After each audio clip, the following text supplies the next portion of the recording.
Rejet total et sans équivoque. Principale leçon à retenir des événements, ou plutôt du non-événement de samedi dernier à Genève en Suisse. Une véritable déculottée à l'endroit de ceux et celles-là qui projetaient une énième fois de jeter l'opprobre sur le Cameroun, pays ordonné et civilisé, et ses dirigeants.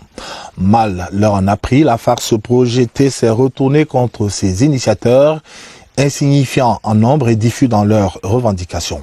Alors qu'ils avaient planifié de marcher sur l'hôtel intercontinental de Genève, c'est plutôt la police genevoise qui a marché sur eux.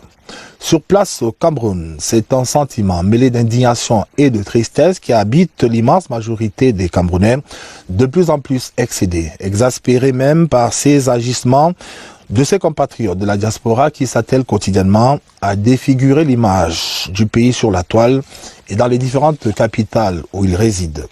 Ce qu'il convient de dire en cette soirée du lundi 19 juillet 2021, journée déclarée fériée et chômée par le chef de l'État, c'est que le couple présidentiel Paul et Chantal Biya poursuit sereinement son court séjour privé en Europe, un séjour entamé dimanche dernier. En ouverture de votre magazine ce soir, nous vous ferons revivre le film du départ du couple présidentiel du Cameroun le 11 juillet dernier. Par la suite, nous évoquerons la tentative avortée d'une poignée d'activistes de perturber le séjour européen du couple présidentiel camerounais, mais davantage le vent d'indignation et de condamnation qu'ont suscité ces actes d'incivilité. Pour finir, et afin que nul n'en ignore, nous allons vous proposer un document exclusif sur la gestion habile et magistrale faite par le président Biya des différentes crises traversées par notre pays depuis son accession au pouvoir et notamment pendant la période des années dites de braise. Chers téléspectateurs, merci de nous accorder votre hospitalité. À tout de suite.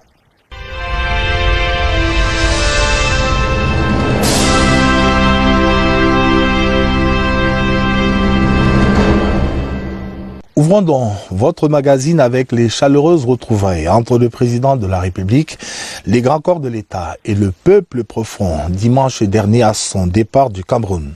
Des moments de grande ferveur que l'on ne se lassera pas de regarder de sitôt. Ambiance.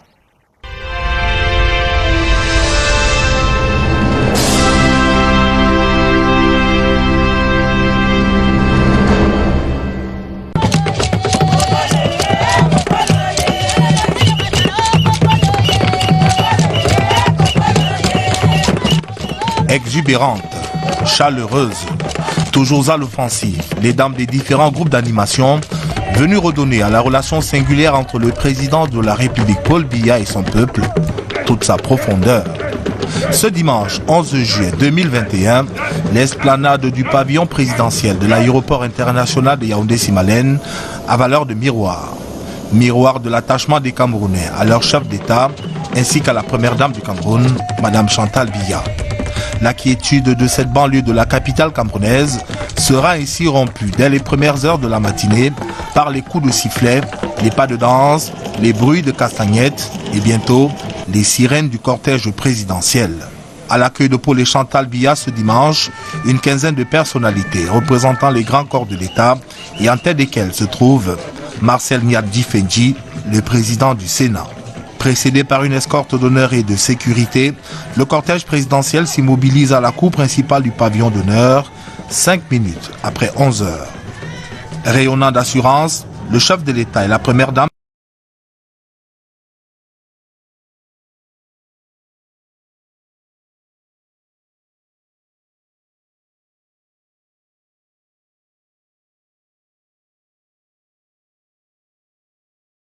la première dame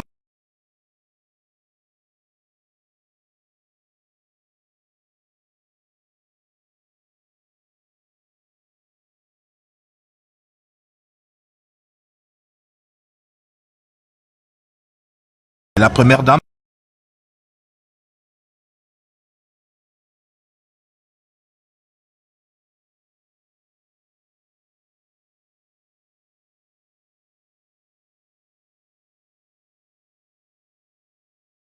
la première dame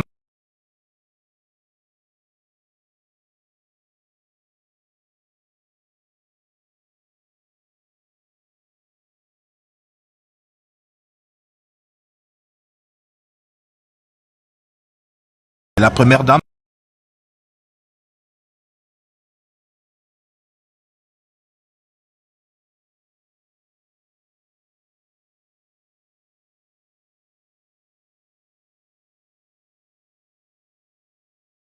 La première dame.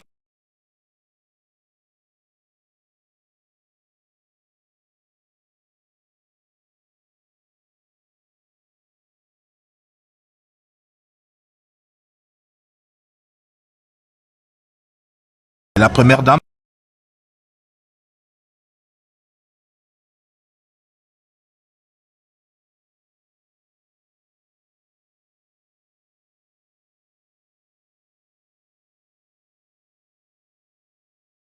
La première dame.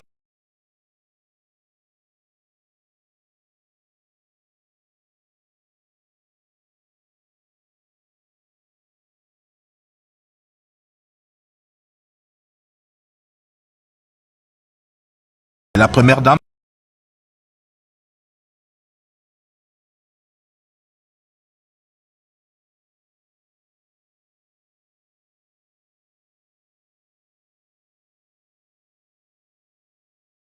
Et je le redis encore aujourd'hui, pour moi, c'est une honte. À son bord, Paul et Chantal Biya déchirent le ciel de Simalène pour prendre la direction du vieux continent.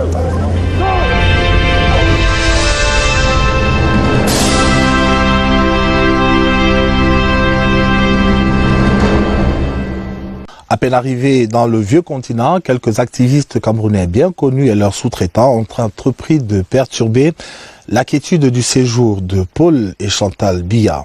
Mal leur en a pris puisqu'ils ont reçu de la part des autorités de forces de sécurité du pays d'accueil du couple présidentiel une réponse des plus musclées. Au-delà du camouflet subi, c'est une nouvelle chaîne d'estimée de solidarité qui s'est constituée autour de Paul et Chantal Biya pour dénoncer et condamner avec la dernière énergie les agissements de ses compatriotes irresponsables qui travaillent sans relâche à ternir l'image de grandeur du Cameroun et de ses dirigeants et à semer les graines de la haine et des antagonismes entre communautés. Sévérin Alégambélé.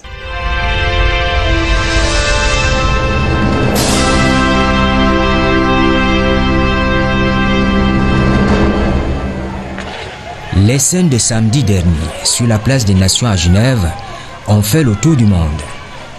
Malgré l'interdiction de la manifestation par les autorités helvétiques, à regret, quelques activistes de la base ont tenté de passer outre l'interdiction. Résultat des courses, selon le journal 20 minutes paraissant à Genève, 12 personnes interpellées ont été condamnées pour violation de domicile, provocation publique à la crise ou à la violence, entrée illégale en Suisse ou violation de la loi suisse sur les armes. Il y a des peines pécuniaires et les peines de prison avec sursis.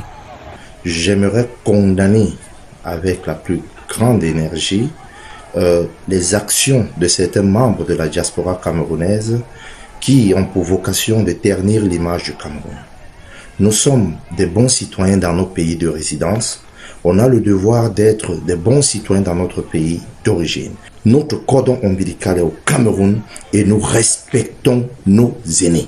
Nous, Camerounais de l'extérieur, bien intégrés dans nos pays de résidence, aimons le Cameroun, respectons ses institutions, respectons ceux et celles qui incarnent ces institutions et le garant de nos institutions, c'est son Excellence Paul Biya. L'occasion me semble donc propice de rappeler que le président de la République est le vainqueur des élections présidentielles d'octobre 2018 et en cela il émane la légalité et la légitimité républicaine.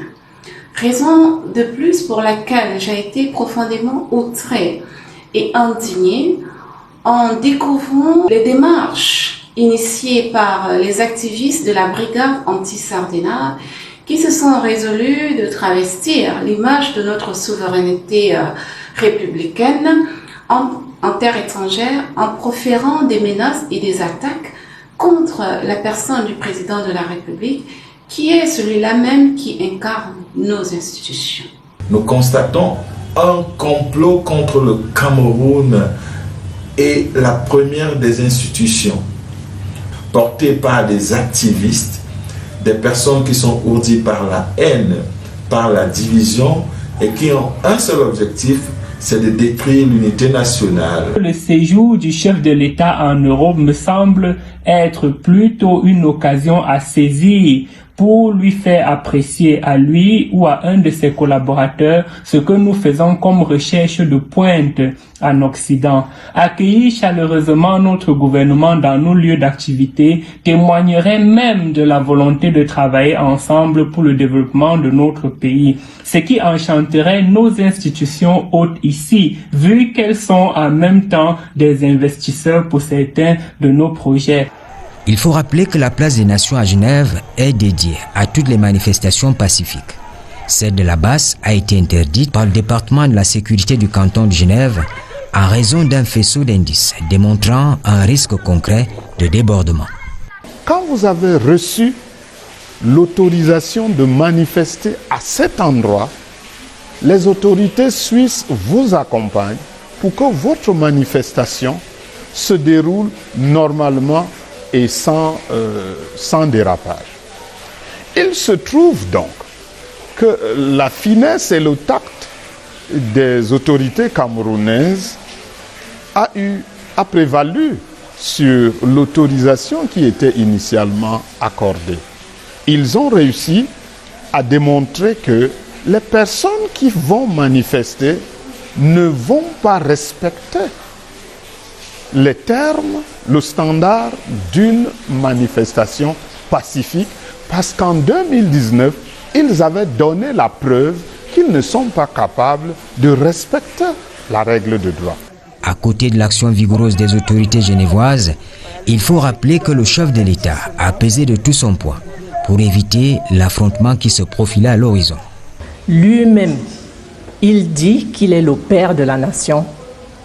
Tous ces gens sont ses enfants et il ne voudrait pas voir ses enfants se battre comme cela s'est produit il y a 2 ans. Donc entre Camerounais, le président ne veut pas ces affrontements parce qu'il considère que nous sommes tous ses enfants et c'est une réalité. C'est vrai, il fait appel à l'apaisement, il demande qu'il y ait de l'apaisement, mais ça ne peut pas continuer comme ça indéfiniment. On veut bien l'apaisement, mais cet apaisement doit se passer dans la fermeté. Il faut que ça s'arrête une fois. Une attitude pareille vis-à-vis d'un chef d'État, vis-à-vis de notre chef d'État, c'est inadmissible, c'est pas acceptable. Au final, des informations que nous tenons de l'ambassadeur du Cameroun à Berne, son Excellence Léonard Henri Bindi, la sécurité du couple présidentiel est assurée, comme le prévoit d'ailleurs la Convention de Vienne de 1961 sur les relations diplomatiques. Tout le droit international, tout le droit diplomatique, y compris la jurisprudence de la Cour internationale de justice, rappelle qu'un chef d'État en fonction, en exercice, bénéficie des privilèges et immunités les plus absolus.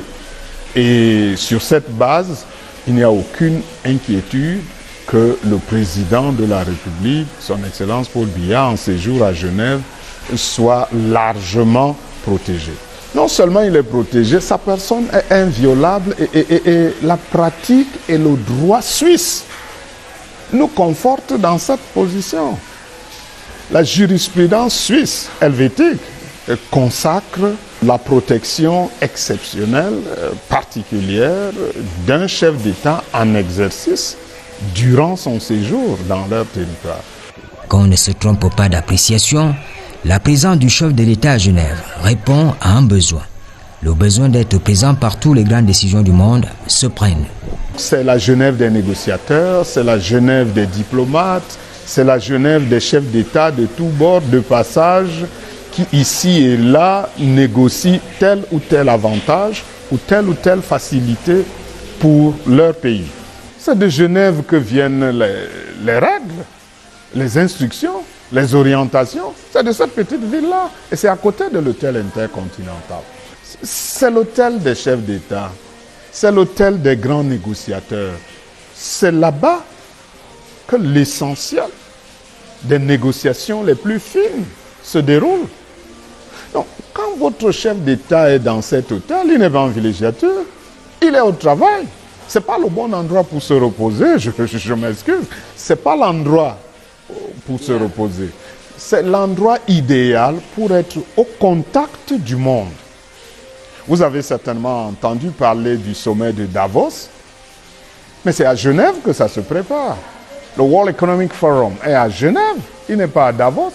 Autrement dit, on devrait s'inquiéter si nos autorités n'avaient pas accès à cette Genève internationale. Parce que si vous n'êtes pas là-bas, ça veut dire que vous êtes déconnecté. Cette présence fait partie des principes d'une diplomatie rayonnante, discrète mais efficace, développée par le Cameroun.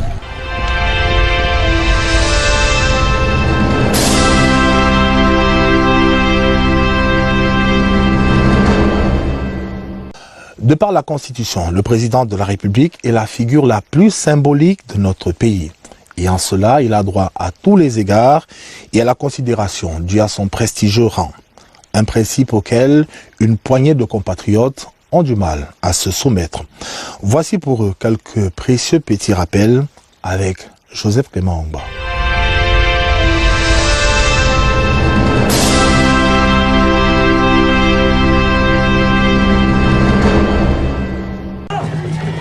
Le 11 juillet 2021, le président de la République accompagne son épouse, Mme Chantal Biya, quitte Yaoundé pour un séjour privé en Europe. Le dernier séjour du président Biya hors des frontières nationales, datant de novembre 2019, lorsqu'il participe au Forum de Paris sur la paix. Cela fait donc près de 2 ans.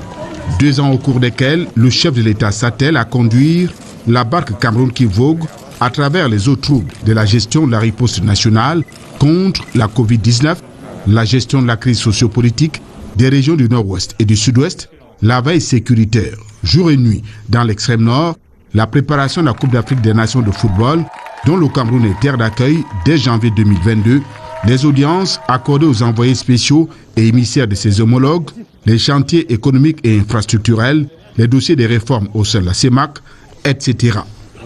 2 ans après, une certaine diaspora estime que Paul Biya n'a toujours pas droit à un moment de répit.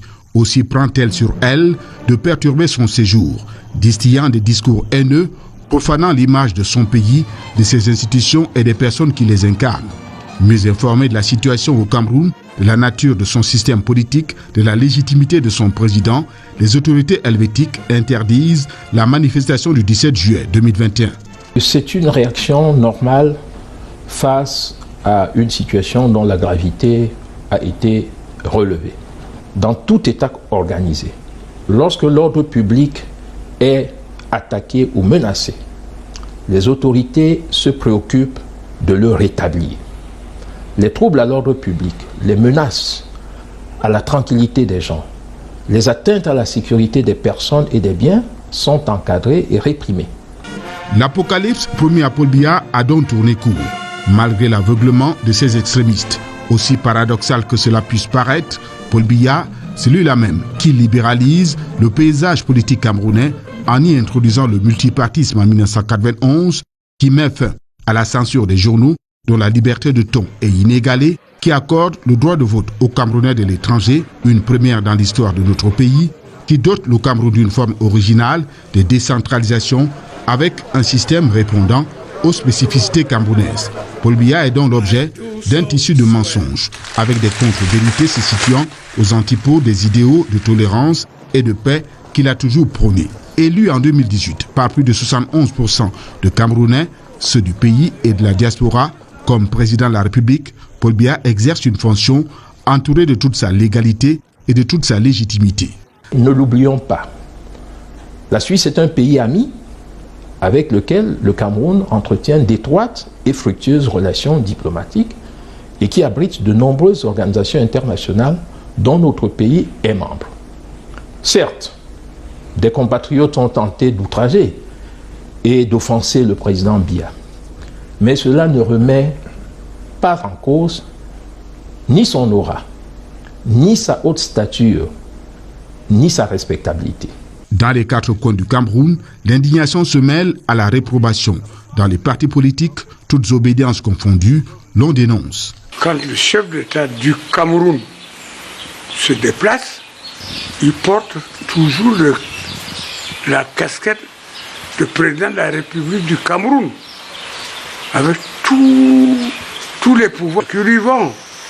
Alors, il ne me viendrait pas du tout à l'idée d'accepter une quelconque manifestation désobligeante à son égard, surtout à l'étranger.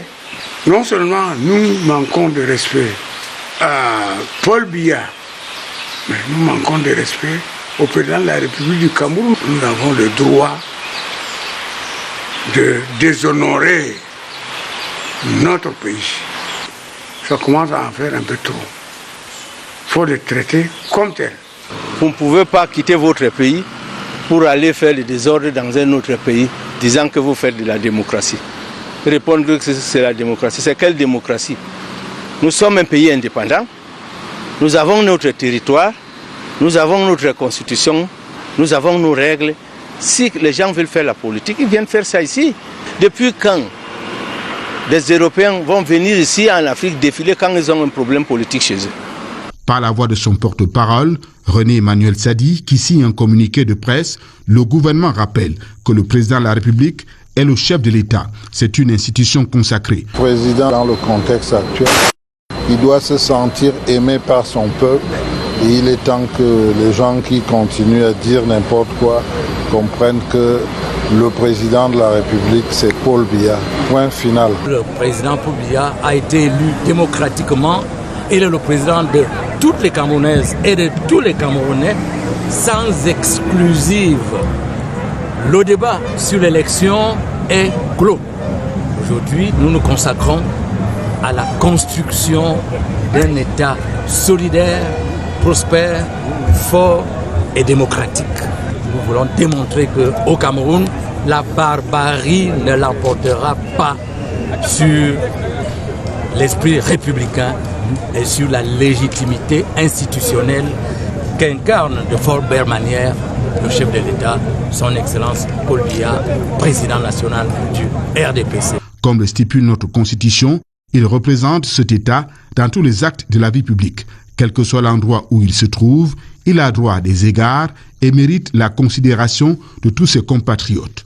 Dans le cas d'espèce, il y a des circonstances aggravantes à la charge de ceux qui ont attiré négativement l'attention sur eux à Genève. Et ceci au risque de ternir l'image de notre pays. Il s'agissait, pour les autorités helvétiques, de parer à la tentative d'invasion violente d'un établissement hôtelier où séjournait un chef d'État étranger et certainement d'autres personnalités étrangères. Imaginez un tel cas de figure au Cameroun. Il serait alors du devoir absolu des autorités camerounaises de prendre des mesures urgentes et nécessaires, promptes et adéquates pour mettre un terme à cette perturbation grave de l'ordre public. Je me suis intéressé à cette occasion, et un peu par curiosité, au code pénal suisse.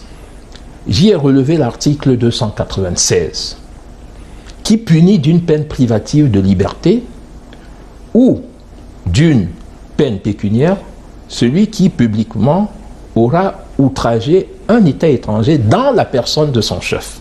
Dans la personne de son chef. Le droit suisse qualifie d'ailleurs ce genre d'outrage de crime ou délit de nature à compromettre les relations avec l'étranger. Donc, de nature à remettre en cause les relations diplomatiques, de coopération pacifique et amicale avec une puissance étrangère. Le Cameroun dispose d'instances pour régler pacifiquement les problèmes qui se posent. Le président Paul Biya l'a souligné à d'autres occasions. Nous passerons, le Cameroun restera.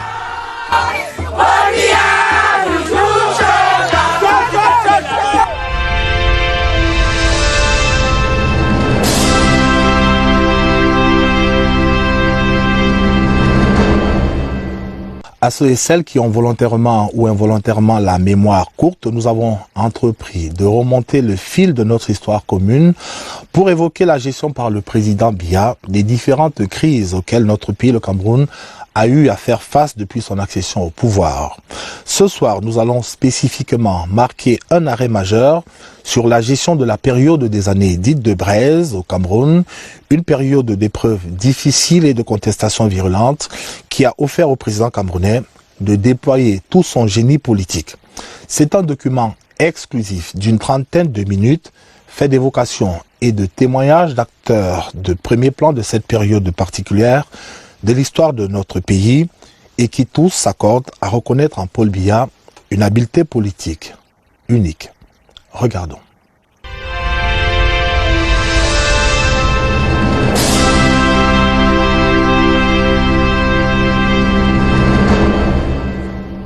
Nous sommes à la fin de la décennie 90. Le monde des idées politiques est en pleine effervescence. L'heure est à la contestation tous azimuts, à la remise en question. Des murs s'écroulent, des idées nouvelles germent, le monde entier est en ébullition. À titre personnel, en 1968, j'étais à Paris. Paris, j'avais terminé l'école polytechnique. J'étais à l'école des mines de Paris, à la cité universitaire internationale. Donc j'ai vécu l'année 68, tout ce qui a suivi. Donc à bien des égards, les années de Braise m'ont replongé dans cette atmosphère où tout était sujet à caution, où les hiérarchies étaient bousculées, où toute la vivacité, toute l'implication était mise en avant par rapport à une culture bien établie, une administration qui maîtrise les choses. Et cela, la différence, c'est que en 68, à Paris et dans d'autres coins du monde, nous étions beaucoup plus axés sur la reconstruction du monde. Nous voyons que le système qui existait n'était peut-être pas le meilleur. C'est à ce moment-là qu'il y a des slogans comme « il est interdit d'interdire », etc. Donc, véritablement, c'était une agitation intellectuelle extrêmement importante. Le Cameroun, pays ouvert au monde et doté d'un capital humain des plus avant-gardistes, ne peut échapper à la mouvance mondiale. Au Cameroun, très vite, ce mouvement social a pris un aspect, une tournure politique. Donc, les politiques se sont plus ou moins imposées. Le Cameroun n'était pas nécessairement celui qui a inventé ces notions-là. Mais une qui était très forte, c'était la conférence nationale souveraine.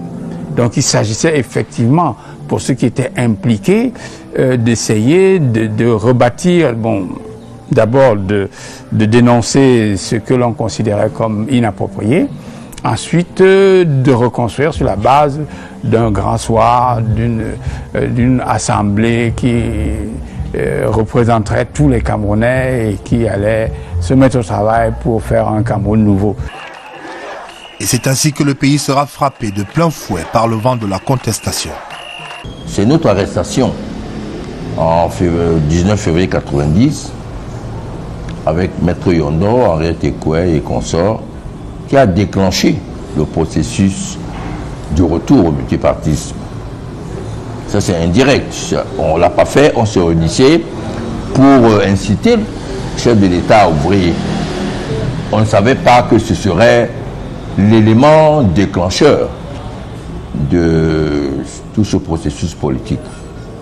Directement, lorsque nous sortons de prison, l'anniversaire c'est dans bientôt le 14 août 1990, je sors avec la volonté farouche, avec la direction du parti, du PC en clandestinité, de reprendre ce que notre arrestation a arrêté, c'est-à-dire une dynamique pour amener le pays au multipartisme. La ville de Douala sera l'épicentre de cette contestation sociale. Les positions se raidissent, de nouveaux acteurs politiques entrent en scène, de nouveaux regroupements apparaissent. Le plus emblématique étant l'Union pour le changement. Par la suite, nous sommes avec Henriette Ekoué et la direction de l'UPC combattante en clandestinité à l'origine de la création de l'association des partis politiques et des associations, la coordination des partis politiques et associations, qui est la mère de l'Union pour le changement qui nous amène en 92 aux élections. Et ensuite, bon, toute la période de ville morte, en coordination avec d'autres leaders comme Mbouama-Sok, Tchameni et d'autres activistes d'autres partis politiques, c'est nous qui allons animer toute la phase des villes mortes qui va s'étendre sur pratiquement 6 mois. Et enfin, à titre personnel, je suis celui qui a généré l'idée du carton rouge. En réalité, l'idée m'est venue quand j'étais en prison à Batouri, au mois de juin 90. Et c'est à ce moment que se jouait la Coupe du Monde, où, comme on a battu l'Argentine, j'étais en prison. Et c'était la première fois qu'on généralisait le carton rouge. Il faut savoir que pour faire sortir quelqu'un du jeu, l'arbitre lui donnait un carton rouge. Sorti de prison, je me suis dit, bah, ça tombe bien, c'est une bonne idée pour montrer la porte de sortie au régime en place. Malgré une contestation sociale des plus vives, le président de la République, Paul Biya, observe et garde son calme. Avec méthode, il procède à une évaluation de la situation en préparant naturellement les réponses les plus appropriées pour y faire face. Le 27 juin 1991, Paul Biya rend son verdict. Et à la surprise générale, il prend le contre-pied de la rue qui gronde. Je pense que dans cette mouvance, nos compatriotes ont voulu imiter, n'est-ce pas, ce qui se passait ailleurs, parce que avec l'ère, n'est-ce pas, du temps, où il y avait eu le discours de Abol, et tout, je crois que les gens pensaient beaucoup à aller régler leurs problèmes par ce qu'ils appelaient une conférence nationale. C'est ça. Bon, globalement, je vous dis que tout ceci a été résolu quand même par ce que nous avons appelé la tripartite, que le président a savamment organisé. Je l'ai dit et je le maintiens, la conférence nationale est sans objet pour le Cameroun. Le président ne s'est exprimé que pour la première fois, que je crois que c'était en juin 91 ou quelque chose comme ça, au Parlement, pour dire que la conférence nationale est sans objet. Cette déclaration ont provoqué une réaction extrêmement forte de tous ceux qui avaient misé sur la tenue de cette conférence pour voir les choses évoluer. Il avait continué en disant « Il n'y a pas une crise de régime, il n'y a pas une crise des institutions, mais on va simplement en changer les acteurs. » Il s'en est tenu là. Une grande agitation s'est mise en place. Il y a eu des mouvements, des exactions, des démolitions, des marches, etc. Mais il s'en est tenu là. L'État, sa grandeur et sa pérennité sont pour Paul Biya les déterminants sur lesquels il ne transige pas et ne saurait transiger. La démocratisation de notre pays pose des problèmes d'adaptation. Des dérapages sont observés. Devant cette situation, vous vous êtes distingué par votre sérieux, votre maturité et votre attachement à la paix. Le propos tenu par le président Biya le 27 juin 1991 devant la représentation nationale est un acte de courage qui révèle toute l'obstination du chef de l'État à assumer sans jamais faiblir son magistère. Mais il reste qu'en ces années-là, la crise à laquelle le pays fait face n'est pas seulement politique, elle est économique aussi. Et pour beaucoup, le Cameroun n'est pas loin de la banqueroute. C'était très grave. Moi, Je suis un chef d'entreprise. Et dans le temps, j'étais quand même chef d'une très grande entreprise d'assurance. N'est-ce pas? Les chiffres d'affaires ont baissé de l'Ordiana, qui ont baissé de 70%, 80%, 90%. Beaucoup d'entreprises ont fermé. Dans la construction d'un pays, c'est tout à fait normal, un jeune pays comme le Cameroun, c'est tout à fait normal que parfois il y ait des situations de tension. Mais ce qui est important, c'est qu'il ne faut pas oublier l'intérêt général. Parce que nous faisons de la politique pour développer le Cameroun. Nous devons faire très attention. Les actions que nous posons doivent aller dans ce sens-là. Je pense que c'est que le chef de l'État, c'est un homme de dialogue.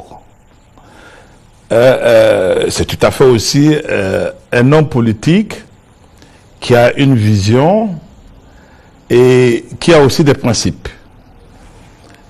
Et quand, vous savez, c'est comme une famille, hein, et surtout, la démocratie africaine, c'est ce que je voudrais dire. Le chef d'État, c'est le Nomgui. Le Nomgui, c'est le premier chef traditionnel. On est dans une société aujourd'hui où il faut intégrer les aspects socio-culturels. Savoir quand même que quand on a un chef, on ne le bouscule pas n'importe comment. Contre l'avis des sécurocrates, le président de la République décide au plus fort des tensions sociopolitiques de se rendre à Douala, une région paralysée par les villes mortes. La présence du président à Douala était un marqueur important. Parce que dans ces années de contestation, plus ou moins consciemment, on s'abstrait de la conduite du pays. On estime que le pays n'est plus gouverné. D'ailleurs, quand on voit des mots d'ordre qui ont été mis en avant, on ne doit plus payer les impôts, on ne doit plus payer l'électricité, ça veut dire qu'il n'y a plus de pays, parce que si vous ne payez pas les impôts, ben, aucune administration ne fonctionnait. Donc, et ensuite, on était dans une situation libertaire.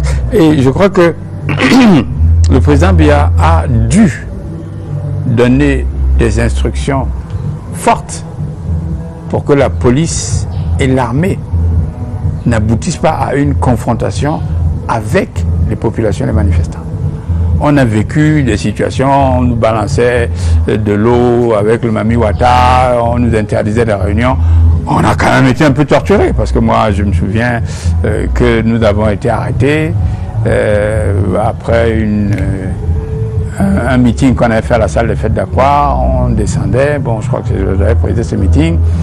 Et il y a eu les policiers, les gendarmes qui nous suivaient, ils nous jetaient de l'eau. Ils m'ont pris, on nous a amenés à la gendarmerie du port, et puis on nous a un peu fricoté, on nous a un peu tapé sur la plante des pieds, etc. Mais il n'y a pas eu de confrontation directe ayant conduit à des morts d'hommes. Les moments qui précèdent l'arrivée du chef de l'État dans la capitale économique constituent des facteurs de grande anxiété pour les acteurs politiques locaux. La descente du président à Douala, c'était, moi je crois que c'était nécessaire et très courageux d'ailleurs, parce que c'était comme si c'était une ville qui était complètement perdue. Alors, vous me parlez de cette descente, là moi je ne peux pas l'oublier, parce que je vous dirai tant des choses. D'abord, au sein du parti du président, la majorité des gens étaient convaincus de ne pas assister à l'accueil du président. Ça, je vous en parle en tant qu'acteur. La majorité était convaincue de ne pas participer, ne pas assister à l'accueil du président. Personnellement, vous savez, moi je suis un peu têtu quand je pense que je défends une cause noble. Hein. Personnellement, j'avais la chance d'avoir un grand frère qui était comme mon conseiller. Alors, le ministre Robert Mbelambapé, paix à son âme, en ce moment-là, il était à la Soukapane, donc il habitait Douala. Et j'allais souvent le rencontrer pour prendre conseil. Et en parlant de cette visite, La veille, nous nous sommes donné rendez-vous, feu Madame Foning et moi, chez le ministre Mbela Mbappé, de regretter mémoire. Alors, moi j'ai demandé à mon aîné, Mbela Mbappé, alors le président va venir, avec ce qui se passe, qu'est-ce qu'il faut faire? Est-ce que nous pourrons aller? Parce que les gens, ils avaient décidé de s'habiller en noir, que personne n'aille à l'accueil du président. Alors le ministre me dit, mais tu sais Thomas, toi tu es un député.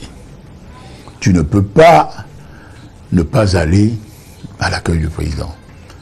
Et il faut essayer de faire tout pour mobiliser les gens pour assister à l'accueil. Alors, et comme Françoise Foning était là, en fait, elle était aussi concernée, parce qu'elle était aussi députée avec moi. N'est-ce pas? Nous sommes tous passés députés pendant la première la promotion des députés du Renouveau. Elle était avec moi. En fait, ce que disait le ministre Mbela Mbappé nous touchait tous les deux. Tous les deux.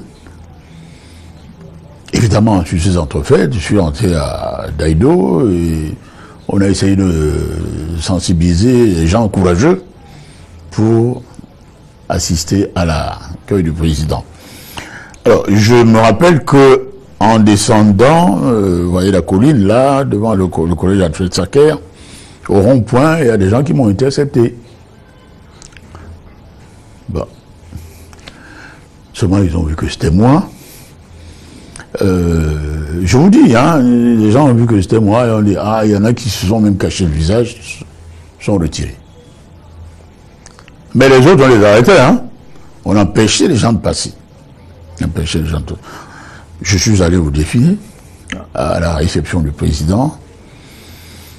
Et quand je vous dis que je me rappelle très bien de ces choses-là, nous étions là, ces courageux qui ont insisté là. Et vous connaissez la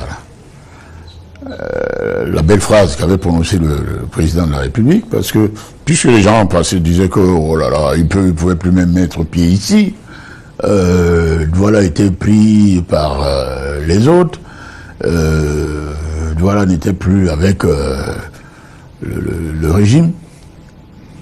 À la place de l'UDA à Douala, Paul Biya prend la parole devant une assistance tout de suite. Est-ce que ça voulait dire quoi? Ça voulait dire que bon ben, on disait que je n'étais plus là, je n'étais plus vivant, je ne pouvais même plus mettre pied à Douala. Bah mais voici donc. Alors là, on pensait ceux qui étaient là, mais c'était la joie, c'était la fête. Le séjour du président Biya à Douala est un acte de courage. Et le chef de l'État tient à le démontrer en parcourant les rues de la métropole économique, y compris les quartiers les plus chauds. C'est sur ces entrefaites que les hauts responsables de la police, de la sécurité, je pense, parce qu'il y en a qui sont venus me voir, je crois que c'est à partir de là qu'ils ont dit, bon, mais sur cette foulée, il faut continuer. Le président, en rentrant à Yaoundé, il devait, je crois, prendre l'avion, il doit passer dans les quartiers populaires. Et là, les hauts responsables de la police m'ont approché. Honorable, c'est vous qui êtes de la ville, c'est vous qui savez comment ça fonctionne ici. Où pensez-vous que le président peut passer avec la voiture pour que les gens le voient? Vous comprenez? Alors, je peux brièvement vous dire que nous avions choisi le boulevard Amadou Ahidjo, hein, l'ancienne avenue du 27 août. Et puis, moi j'ai dit à ce haut fonctionnaire que je pense qu'il faut qu'il passe par le camp Yabassi pour bien passer vraiment entre la nouvelle que les gens voient. C'est ce qui s'est passé. Alors, il nous est revenu que les gens étaient tellement surpris, tellement étonnés que à l'intersection du boulevard de la République et de l'avenue boulevard Amadou Ahidjo, les automobilistes qui étaient surpris que ce soit le président Biya qui est en train de passer comme ça, il y a eu C'est-à-dire, il y a eu des accidents. Ah oui, il y a eu des accidents parce que les gens sont percutés entre eux, étaient surpris de voir que le président était là. Cette visite du président de la République dans le littoral va constituer un tournant important. C'est le véritable marqueur dans l'inversion du rapport de force qui va s'observer par la suite. Mais en politique, il faut savoir raison garder. Il faut faire une analyse concrète de la situation concrète. Et en fonction d'elle, froidement, adopter une nature plus ou moins offensive, avoir la capacité de reculer pour mieux sauter, au lieu de foncer tête basse vers des objectifs qu'on ne peut pas atteindre. Et je crois que nous avons un peu péché par une mauvaise appréciation du rapport de force réel. On avait l'impression, compte tenu du grand enthousiasme qu'a suscité cette période auprès des Camerounais, que ça allait passer automatiquement. En face de nous, nous avions un régime qui avait des difficultés énormes, mais qui avait quand même à sa tête, et c'est peut-être une des qualités du chef de l'État, quelqu'un qui a beaucoup de flegme, de réserve et qui ne se précipite jamais. On a à plusieurs fois eu l'intention d'accélérer un peu ces prises de décision. Malheureusement, on avait affaire à quelqu'un qui prenait tout son temps pour prendre la décision. Et là, cet aspect des choses, on l'a pas bien apprécié. La gestion efficace de cette période délicate pendant laquelle le pays aurait pu basculer dans le chaos dévoile dans le même temps les qualités d'homme politique hors pair du président Biya.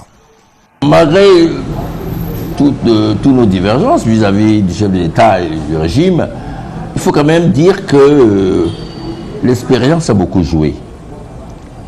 Ce n'est pas aussi aisément qu'on peut rester à la tête d'un pays comme le nôtre qui est très compliqué pendant autant d'années sans acquérir au fur et à mesure certaines expériences dans la gestion des événements.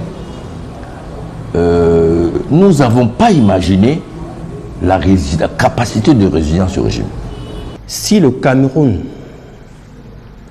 en 2021, jusqu'à ce jour, est debout, ça veut dire qu'il y a une distinction de leadership, cette charisme avec laquelle le président a pu gérer toute cette activité. Mais on ne peut pas féliciter le président de la République sans prendre les autres pays. Parce qu'il y en a des situations de crise dans les différents pays. Mais est-ce que ça a été géré si vous devez comparer avec notre situation? Ça a été géré, mais pas avec beaucoup de succès que le président Paul Biya a pu gérer toute cette crise. Et aujourd'hui, ici au Cameroun, il y a la stabilité, il y a la paix, malgré les petites choses qui peuvent arriver n'importe où. Le Cameroun reste debout. Le président Paul Biya, c'est quelqu'un, un de cette figure qui a apporté la libération d'expression. C'est un modèle pour l'Afrique et pas pourquoi pas dans le monde.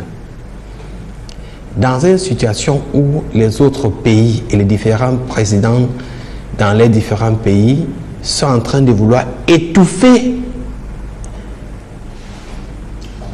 la parole, étouffer la libération d'expression, étouffer la politique. Qu'est-ce que le président Paul Biya fait? Lui libère. Au Cameroun, il y a plus de 500 radios, stations de radio.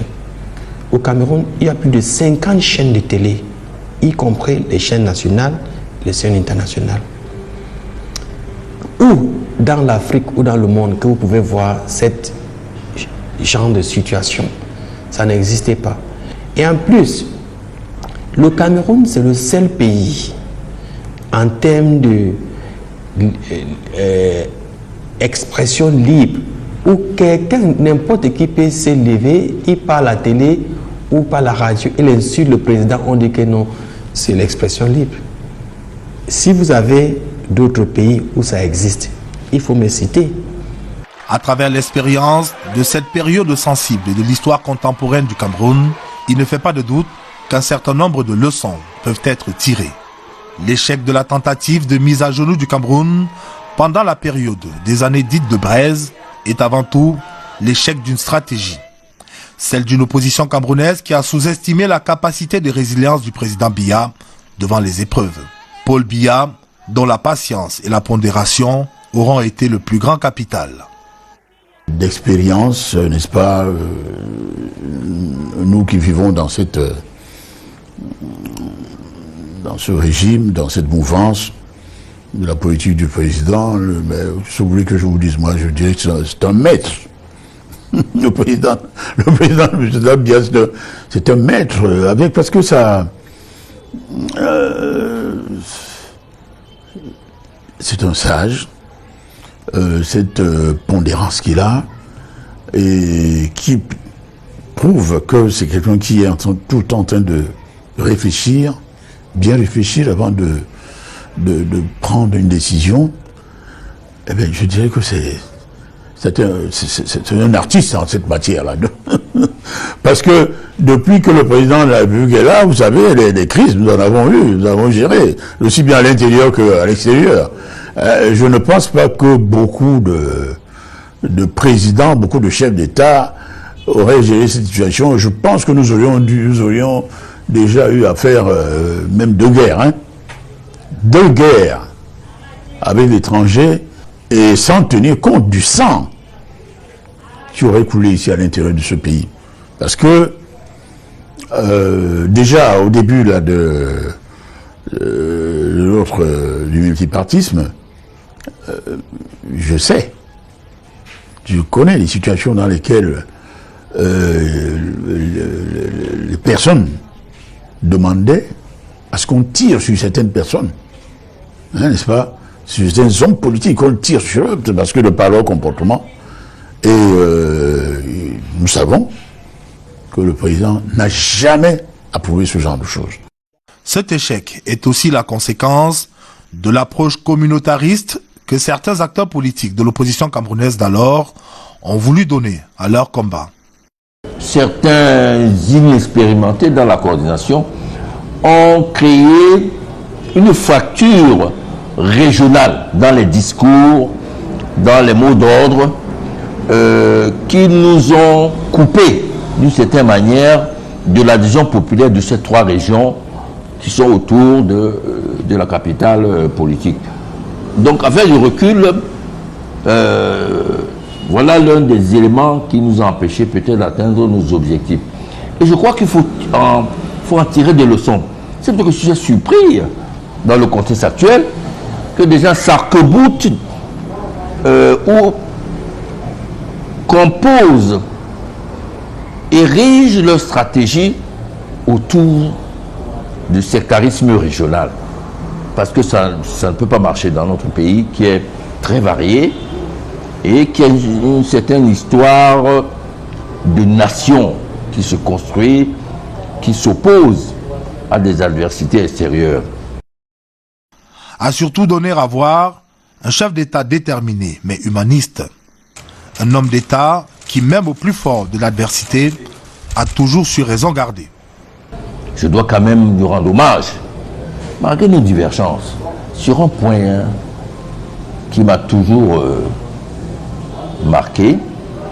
Nous avions des informations venant de certains milieux des forces de défense et de sécurité qui estimaient qu'il fallait... Le terme à l'époque, c'était extrême préjudice à certains dirigeants de l'opposition. Nous avons eu effectivement les informations que le chef d'État était catégorique sur ça, qu'il est hors de question qu'on s'attaque aux dirigeants de l'opposition. C'est peut-être un peu grâce à cela que nous sommes vivants aujourd'hui. Ça veut dire quoi? Ça veut dire que le président de la République dise à tout le monde, voici votre pays, vous êtes libre à dire ce que vous pensez. Ensemble, on va construire ce pays. Je ne peux pas construire ce pays en vous empêchant de ne pas parler. C'est ça le leadership. C'est ça la force d'expérience. La leçon coule de source de tous ceux et celles qui se sont amusés ces dernières années ou ces derniers mois à mettre à l'épreuve la capacité du président Biya à gérer les crises. Paul Biya a toujours su faire des proies faciles. Et l'actualité récente dans notre pays vient une fois encore d'en apporter la preuve.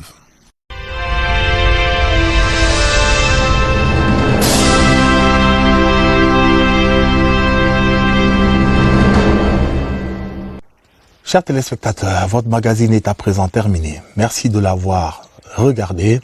Retrouvons-nous dans 2 semaines.